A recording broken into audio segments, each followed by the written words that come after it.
একটা ছোট্ট গ্রামে থাকতো রফিক সাহেব আর তার একমাত্র ছেলে রায়ান।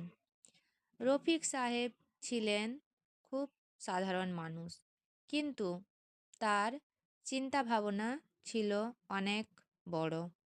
প্রতিদিন ভোরে উঠে তিনি ছেলেকে নিয়ে মাঠে হাঁটতে যেতেন। একদিন হাঁটতে হাঁটতে রায়ান জিজ্ঞেস করল, বাবা, তুমি আমাকে সবসময় সত্য কথা বলতে বলো কেন? রফিক সাহেব হেসে বললেন, দেখো বাবা, গাছ যত সোজা হয় ঝড়ে সে তত শক্ত থাকে। মানুষও তেমন সত্য আর সৎ হলে জীবন যতই কঠিন হোক সে টিকে থাকে। কয়েক বছর পর রায়ান বড় হলো।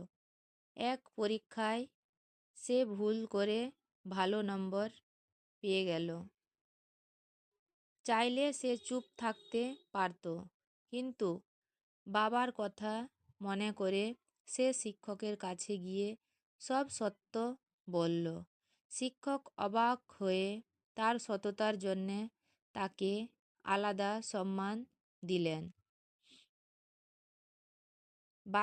সেদিন বাড়ি ফিরে রায়ান বাবার পা ছুঁয়ে বলল, বাবা, আজ বুঝলাম তুমি আমাকে শুধু কথা শেখাওনি, জীবনটা শেখালে।